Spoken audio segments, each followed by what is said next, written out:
Big Bang Theory, right? It is, yep, That yep. was funny. Okay, we're ready? All ready. Good to go, ma'am? 1 second. Yep, you're good. That's a good sign. It's good luck. All righty. Good afternoon. It is 3:33 and we are here in the Merle Peacock Room for our monthly curriculum meeting, which is also live streamed on MSAD11.org. I will ask my fellow board members to introduce. Sir? Jeff Hanley. Linda Caputo. Alyssa Tracy. Megan Carlson. Awesome. And as usual, we have Angela and our IT director running the show and our guests for our item. So we are ready. Great. So the first agenda item is to consider an approval of a recommendation coming from the high school for shifts in prerequisites for AP US History. This took a while to write that I'm sure. item because I couldn't Yeah. figure out how I was supposed I to know. word it for you to get it. Yep. So we'll just kind of, I'll orient you to the materials, but Katie is here and she is a social studies teacher and has helped put this proposal together. So she's here to provide any additional context, answer any questions you have. I should have attached this probably to the agenda and I forgot to do that because I did have it in time. So I'll give you a summary and then if you want a minute to read through it. Generally speaking, we already offer AP US History, so that's not changing. The only change is how we offer it. So right now, and I did provide it for you in the back, we have a program of studies that you approve annually. And in it, I only pulled out an excerpt of social studies, but annually you approve US History 1 and 2, which is usually their sophomore year, because they take world cultures their freshman year. And then US History 3 and 4, which is their junior year. So that gets them their 2 years of US History that's required by the state. And then when you turn that last page over, it says social studies electives. And there's one more that's not on this list, but it wasn't relevant for today. So the first elective is UAP US History Part 1 and Part 2. So that would be a full year course. So 1 semester, 2nd semester. If you notice here, the prereq says that they have to complete US History 1 through 4. So 2 years of US History before taking AP US History, which means they really can't take it till they're seniors. And they kind of are done with US History at that point. And they're having a lot of conflicts with things like if they want to take a 4th year of a language or another AP course, they have a hard time fitting it into the schedule. So US History, AP US History tends to be the one that gets dropped, and then we don't run the course because we don't have a high enough enrollment typically. So it's been a little bit frustrating because students want it. They want it on their transcript. They want to have the experience. It's a little more in-depth and intensive than like US History 3 and 4. But scheduling wise, it just becomes one of those things that truly becomes an elective that doesn't get accessed as often as it probably should. It does help for colleges. If they earn certain scores on the College Board AP exam, oftentimes they can get those credits checked off at the colleges that they go to. Plus it shows that they're taking rigorous courses, so that's helpful for some students. This has come up a number of times in the social studies department. So what I asked them to do is look at how it's conducted, and I'm familiar, but I wanted them to kind of go through, look at how it's conducted in other schools in the region, so that we had some comparability for you to look at. Have a discussion as a team so that they collectively as a department could feel comfortable with a recommendation. So it's more of a consensus that like they think students could be successful if we offered it this way instead. And they did do that, and that's what this sort of outlines. It says many of the things I said, why the students would want to take it, what the barriers are to it right now. And then it says current social studies course offerings, and they pulled together Erskine, RSU 18, Coney, and Portland, but many schools all over the state offer this course in lots of different ways. Generally speaking, there are two ways it's offered, like condensing this report. And that is, it's in place of US history, either across 1 or 2 years or 3 semesters, it sort of depends on the school. Or it's in addition to that first year of basic US history, and then they take AP US history. Would they be required to take that first year? Yes, so what this team is suggesting is that we maintain the world cultures requirement freshman year, or whatever, but it's typically freshman year. We maintain the US History 1 and 2, which is the first year, which would be typically their sophomore year, so that they get a nice foundation. And then they could choose to either take US History 3 and 4 or AP US History, which is a lot like we do for English. You can take English 10, whatever we call English 10, 10th grade, or you can take AP Lit or AP Lang. Same with English 11 and 12. You can substitute different AP courses. So that's what they're offering, to substitute US History 3 and 4, which is typically their junior year, with AP US History. So then it would probably diminish at least one section of US History 3 and 4, and allow for at least one section of AP US History, which doesn't change our workload. Right, and it allows that gap. I noticed you put that, which is good for the kids now that maybe, yeah. Yeah, so the proposal, I think would be really happy with still offering 1 and 2 and then allowing to do that, but initially we were thinking of splitting it in half. So offering AP, which is what Portland does, which is why I pulled Portland's data, because it is such a rigorous, like intense AP course. It's one of the ones that covers more information, like it goes Columbian exchange to present day. So it's a really vast area, which we cover as a curriculum, but we do it across both years. So our thinking was actually cutting it in half and offering 1/2 of the AP course their sophomore year and 1/2 of it their junior year. And then they would take their test at the end of their junior year. Oh, Which yes, would I'm give sorry. them kind of the background knowledge.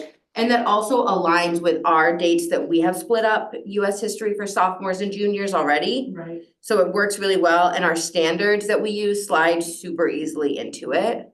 Yeah. As well. So they would take, sorry, that's my fault, folks. I read this like this morning again, and I It have is a lot of cold confusing. medicine going on Yeah. right now. Mhm. Right, so they would basically accept for the current, Yes, yeah, So that's yeah, why there's I'm like a caveat for That's the next year. caveat for next Yeah. year. Yep. so let's run it through one more time. Students would come to high school, they would take world cultures. Yes, As they're registering for their sophomore level classes as a freshman, they would choose the sequence of US History 1 through 4, or they would choose the sequence of AP US History year 1 and year 2. correct. And that would be sophomore, junior years. Yes, that's correct. And that way you could take the intensive curriculum and not feel like it's so intensive and actually spread it out across, because we teach every other day. Whereas these other schools teach every day for a Right. year. We teach Oh, every other right. day for a That's true year. too. Okay. So then it's equal amount of class time. Portland's not on block schedule anymore? Portland is, that's why I see every other. Portland does 2 years, where other schools who meet every day do it in 1 year. So like Messalonsky does it in 1 year, but they meet every day for a year. Yeah. And Portland meets every other day Yeah, I think for Portland's 2 years. Yeah, Coney's a little tricky. They have a little bit of a funky, different setup, but Yeah. it's in here if you wanna know. Does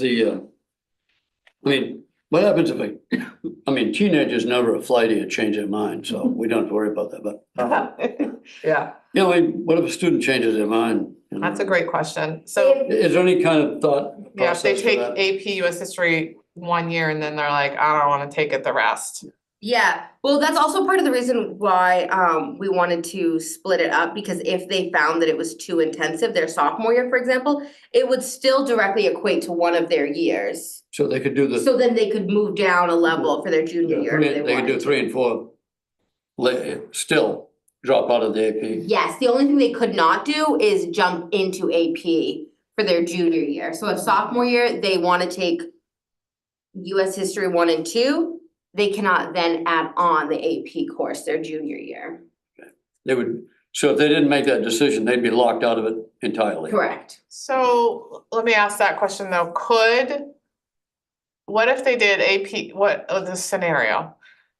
Freshman year world cultures, they say, I'm not ready for AP, I'm gonna take US history 1 and 2. Mhm. And then they're like, actually, I love US history so much, I wanna take 2 more years of US history, can they take AP US history 1 and AP US history 2?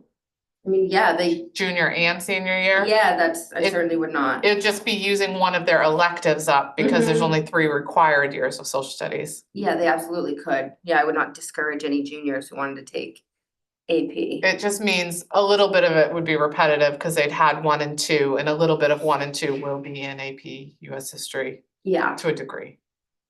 Just not as much of it. yeah, definitely. So that would be the way around that. They would just have to take that extra year. So if this was to pass and next year's class, this year's current freshmen could choose AP US history for 10th grade and 11th grade. Yes, they could. This year's current 10th graders Right, could choose it for 11th grade and 12th grade. right, Because you can't take the College Board AP exam until you've taken both sections. Right. yep, It would only prevent this year's juniors from taking it their senior year, Mhm. which We- they often can't get into their schedule anyway. Yes, Okay. we did talk about like a potential workaround. It is currently the way that it was planned out by the only one person in our department has taught it so far, and they did plan it out for the every other day schedule. It's very, very intense. But if students, current juniors wanted to take it and current sophomores thought that they could handle like the intensity of it being all 1 year, we did discuss the potential of just doing a 1 year intensive course to get the current sophomores and juniors who really wanna have that and be able to take the exam. You're gonna have enough teachers and classroom time to do this the way you're talking? We did the math out as a department. It may result in 1 or 2 of us teaching a 6th class, but the people who would have to do that are willing to do that. I think it's an awesome opportunity, again, another college opportunity, that's pretty Yeah, sweet. which is really what we're wanting, because we're the Yeah. only department who doesn't have AP classes Right, running that's every right, year right now. We do have dual enrollment for juniors, so that Yeah. is another option that students sometimes will pick from, but they Okay. do want the opportunity from the ones that I have talked to yep, to So- take AP. But the dual enrollment is the introduction to psychology or the African American history of movement from around the world, right? And we have one for US 3 and 4 as Oh, you well, through Thomas College. oh, gotcha. Do you feel you can make this work? Yes, we do. We are very confident. And I think you have a 10th grade class, if I may be so bold, that is interested to do this. And you would have enough students that probably would pursue it next year, like you're saying. I think so as well. Yeah, Do you think it'll impact the Thomas College enrollment? We talked about that and it might. I think what it's going to end up doing is we currently have 2 full classes of honors students going up through the ranks. So it's pretty heavily 2 classes. I think it's gonna split them in half. I think that there's gonna probably be one section who ends up going the honors dual enrollment and one that goes honors AP. that makes sense. So it would end up balancing the workload again. Yes, yeah, so I think it will just evenly split it. And currently, we have 2 teachers in our department who are certified to teach AP US history, so it would also just like equally put 1 on each of them, which would be a nice balance. Yeah, it took us a while to get there, but we are there now on the training for Well, that's that. good. Yeah. Yes. Jeff, you wanna make a motion? I move that we accept this idea. All right. All those in favor? Yeah, all right, look at Is that that. everyone? That was everyone, unanimous. Thank you so much. That's so I'm exciting. excited. Thank you That's for amazing. cobbling through that with me. Sorry. Yeah, of course. I got I've stared confused at it on for a that. much longer time than you have trying to figure it out, so. It's completely irrelevant in my house, and so I appreciate that we cleared it up. Because Yeah, we're I- gonna have this and I- discussion. And I have had that discussion with her several times. Yeah, I So- figured. And I just made additional notes to this too, so that when I make the notes to go out in the minutes, it will be more reflective. of- Yeah, I gotcha. Properly reflect. I was getting confused between the current Yeah, freshman sorry about versus that. current no, that's not me. That's me. Well, thank you for the research too on the others. That's Yeah. always helpful to see. Yeah. Yeah. Perfect. Definitely. All right. Thank you Super. so much. Thank you for Thank coming. you. Good to see you. Yes. The next one, we don't have paperwork for, it's actually just a discussion, Okay. but I need your consideration before we move forward or not. Yep. And I do have notes actually to make sure I don't get myself.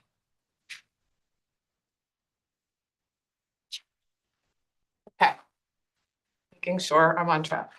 So we currently have 3 classrooms that are half-day pre-K. So we have an AM class and a PM class, 2 sets of those in LER and 1 set at Helen Thompson. You can have up to 16 students in each of those classrooms. We have about that, 14, 13, 16, 15, so right in that range. And as you know, the state's also having us look at providing services for 3 and 4-year-olds in schools, which we have not adopted yet, and that's, but there's this generalized movement about thinking about how are we best supporting our earliest learners. One of the challenges with pre-K is it's half day for families. And so the children, we provide busing, not all districts provide busing for pre-K, but we do. And one of the challenges for families, of course, is that they need half-day daycare then usually. Not all families, but a number of families. Which a lot of them secure.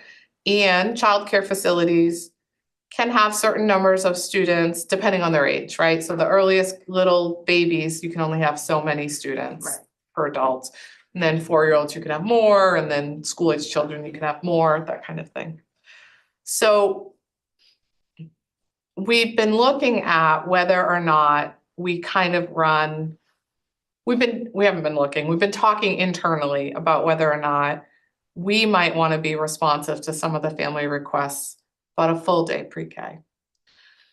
A couple wonderings around that is children can enroll in kindergarten when they hit a certain age, right? Some of them really aren't ready. If there was a all-day pre-K, would families be comfortable enrolling them in the pre-K and then allowing them that extra year before they get into kindergarten?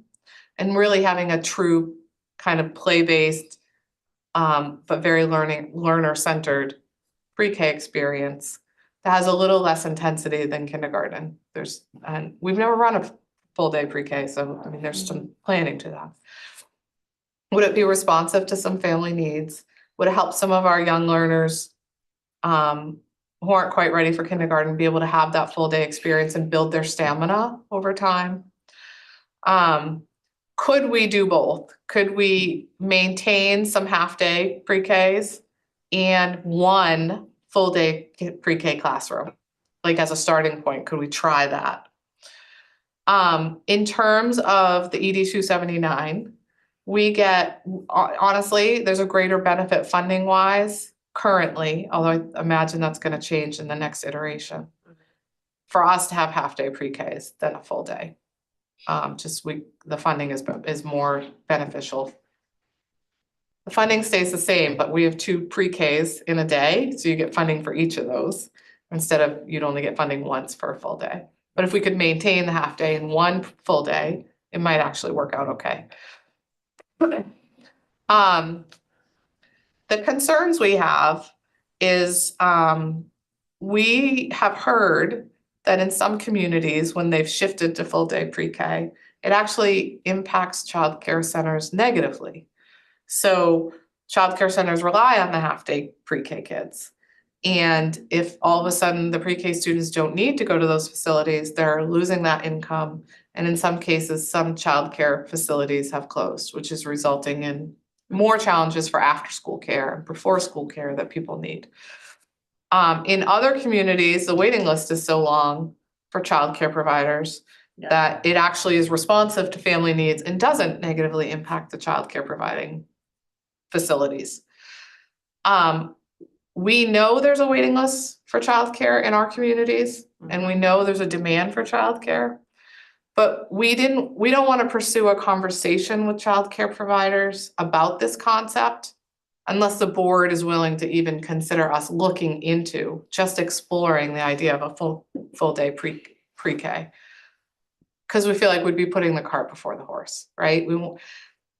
exploring a full day pre-K would mean we would explore, it would give us the opportunity to talk with childcare providers, to run the budget through based on what we get from ED 279, what that kind of impact, what the transportation issues are, that kind of thing.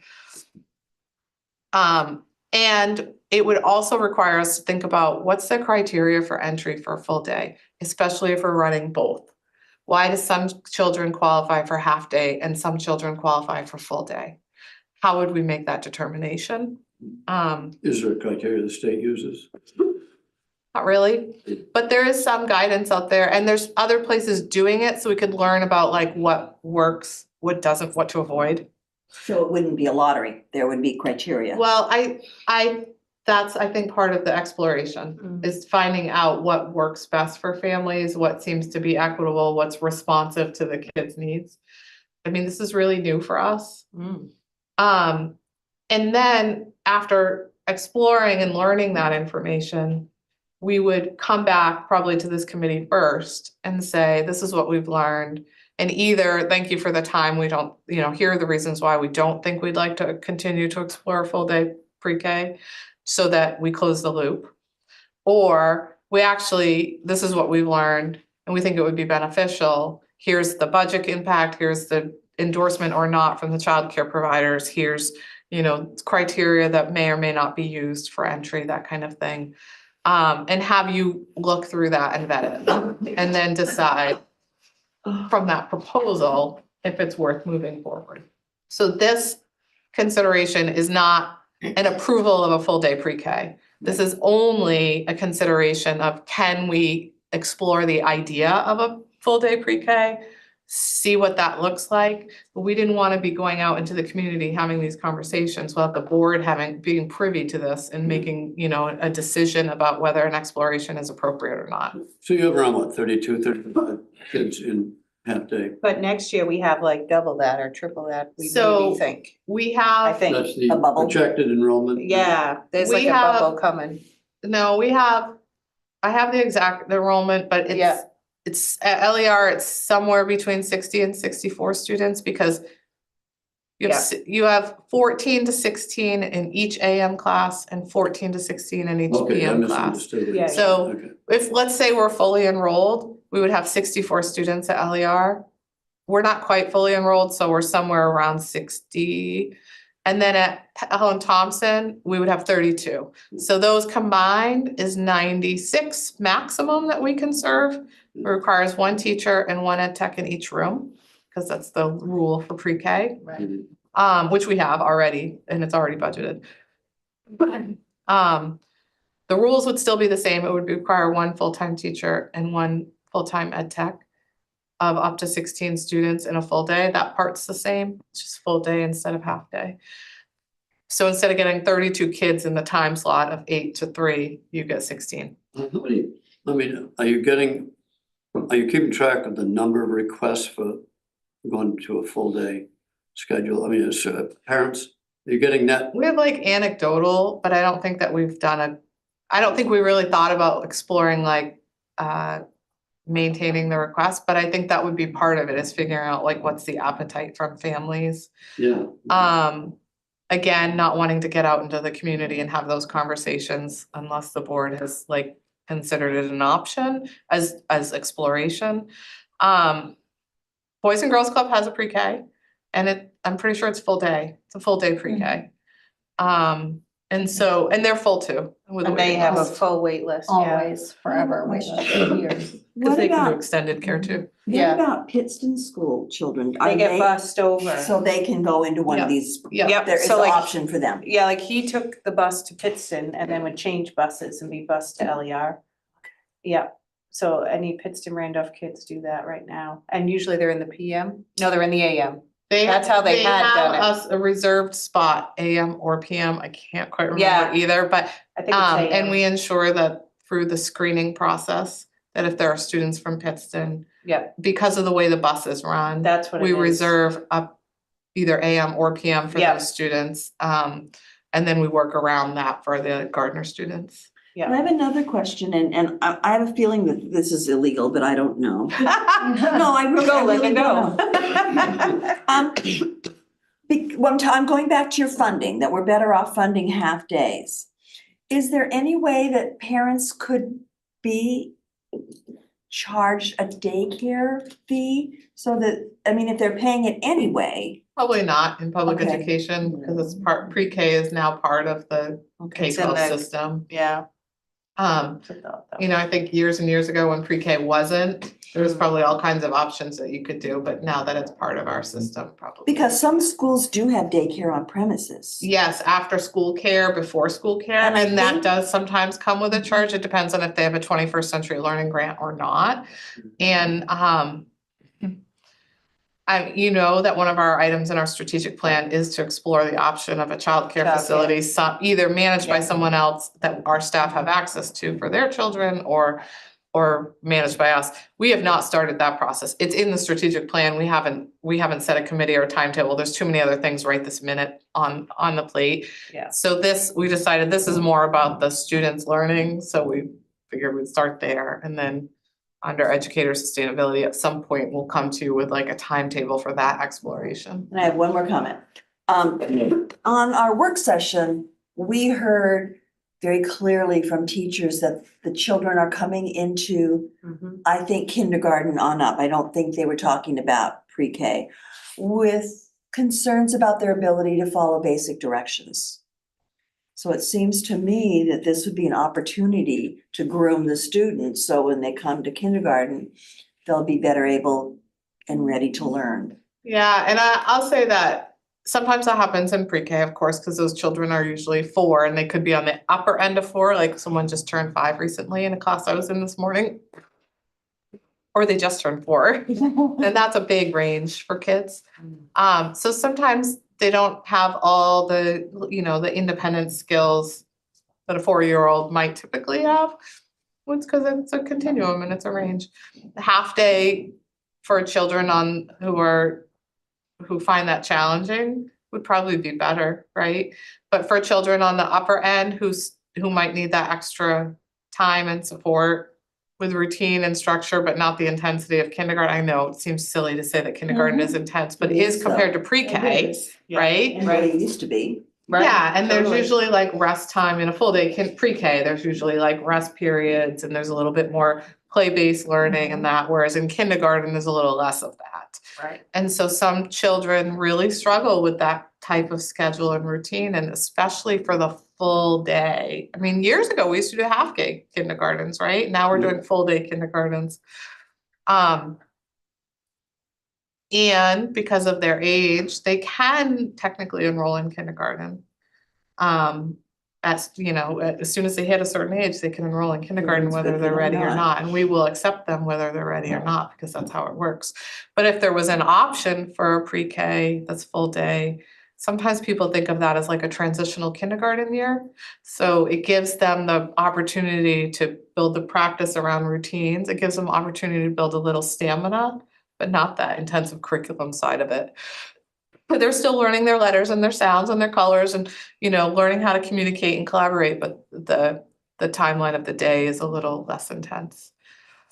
So it's just something we were exploring is like a potential option for kids and their families. The number of kids in pre-K, that doesn't mean that every child that's gonna be in kindergarten is in pre-K, right? How many are not? We have How many children are not in pre-K? Well, let's think, we can serve up to 96 across our district in pre-K. But in kindergarten, we currently have, I'm gonna estimate because I don't have my enrollment Yeah, I sheet was just up. gonna look.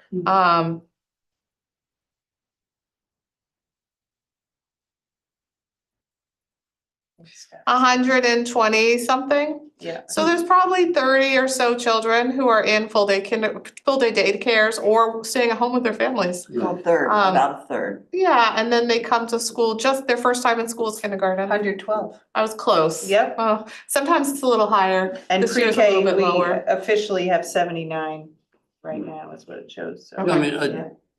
I suppose it's worth exploring, like you said.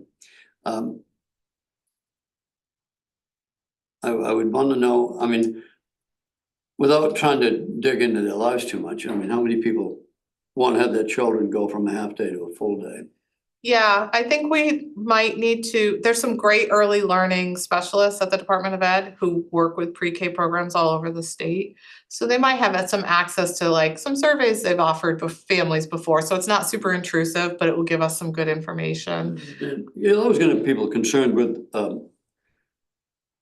something being required later on, saying, well, you know, course. now that we've got full day, we want you to, in order to enroll, you know, people worry about government overreach and Sure. the creeping requirements, so. Right now, you're not required to enroll in pre-K at all. Yeah. It's an option for families.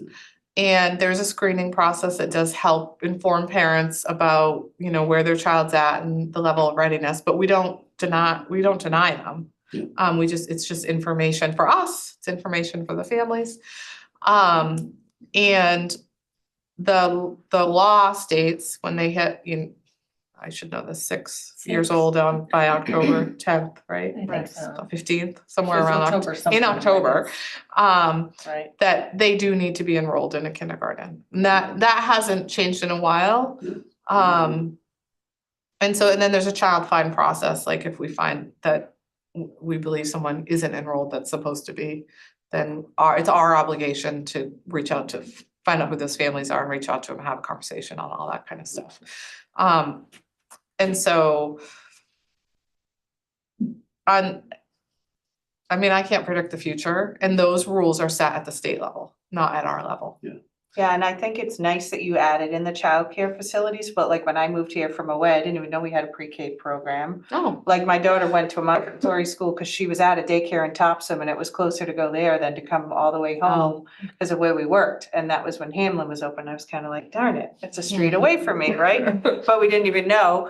But he went through the pre-K program and it was fine. I think it was a good preface to that. I think it's a personal choice and you kind of know the kid, right? You're right. Some of them have been in childcare and some haven't, so, and we kind of only have a handful of childcare and then home daycares. My mother did home daycare for 45 years, so I'm a child of knowing how that works, and Right. sometimes, you know, some people are just retiring because they are, but you're right, it's hard to have kids half a day. They disrupt kind of the rest, so it's a tough call. It's a tough one. probably depends on your staffing levels and stuff. I Exactly, think some people yeah. really appreciate it, cause they Yeah. just think it's extra funding It and is. you know, you build relationships, but it's not, you know, the whole day. Not and the whole children are day. tired. So I think it's worth exploring too, What just for, about facilities? Do we have the space? right. So That'd be the other currently, question. given our little bit lower enrollment, you know, generally speaking across the board, like, we have what did you say, 112 in kindergarten?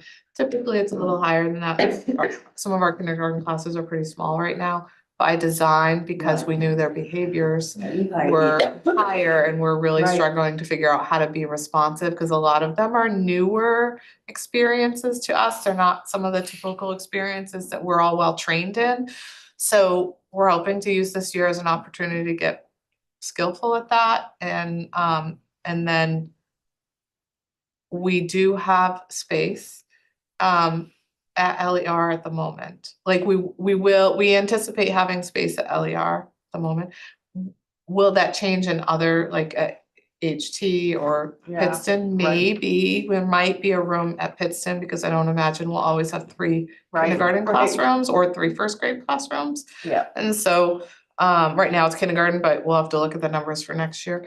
So there could be space. And we always do a projected enrollment to see what that's gonna play out like, but we have a couple bubble classes, but they're currently in 8th grade and 5th grade is where the higher enrollment is. I feel like there might be one in high school too. And then it's been kind of a steady little bit lower enrollment, and it's so tricky because we have 4 elementary schools. So you either get a really big class or you get a couple smaller classes, right? It's Right. like, that's the puzzle we have to put together every single year. But generally speaking, we feel like we do have room for 1. I don't know that we would wanna do more than 1 classroom anyway in the Yeah. first year. I think we'd Yeah. wanna see, like, make sure we're Yeah. good at this Yeah, right. Are you gonna be able to calculate costs and, impact budget? Yeah, absolutely. That's part of what we'd like to Yeah. work through is identify the, projected enrollment, then run that through how E2 279 would be funded with partial pre-K and a full day pre-K, how that would play out. And then Andrea will run her magic through all that, but then we'll anticipate staffing costs to furniture, transportation, furniture in the room, all that kind of stuff. That's what we would come back with, like, this is what the budget implication would be, this is what the childcare providers discussed, this is, the interest from families or not. And we'll kind of be able to say whether we'd want to move forward with it and what the timetable would be. Because I don't know, even if we explore it this year, that doesn't mean we're looking at it for next year. It just means we're exploring and figuring out, is this something Right. that might be feasible for Yeah. us? Well, you're gonna calculate want versus need, Oh, yeah. some people are gonna want it so much they kind of influence too many other people that really don't. If you only got, 10% of the parents that want it, but they really want it and they convince people to go with it, might be. I have to say that I worked in childcare for a long time. I was a toddler teacher and was like the floater I worked at a private school, so we had up to kindergarten. And when I moved here, I could not find anything even remotely similar to Right. where I had worked, Wow. which was shocking. Like Yeah, I I was agree like, with that, came yeah. from a NACE accredited like abundance to nothing. And so I had a really hard time the first like 3 or 4 years that when my daughter was little, I didn't know what we were gonna do. There is definitely a need for more afternoon care or for full day care. And there would definitely be some kids that could benefit from that, I would say. Yeah.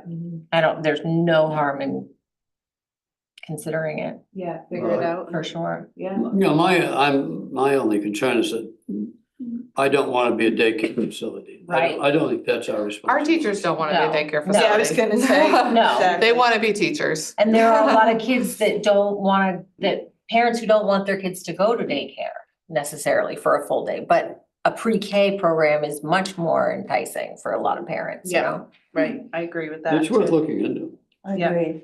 I think Okay. we have consensus. It's worth looking into. Okay, so can we have a little? You wanna? Yep. I'll make the it motion official. that we can explore the full day pre-K program. Seconded? All right, thank you. So I don't know the timetable of coming back to you, Yeah. but Pat and I will work to identify people to be on a little committee and we'll start following through with all these steps. And, do we need an official vote? Sorry. Sure, I all those in interrupted that. favor, yep. Yes, Okay. unanimous. And I can probably give you like a status update at one point, just so Yeah, you that'd know be it's functional and it's going, and then once we have a sense of when we'll come back, we'll let you know.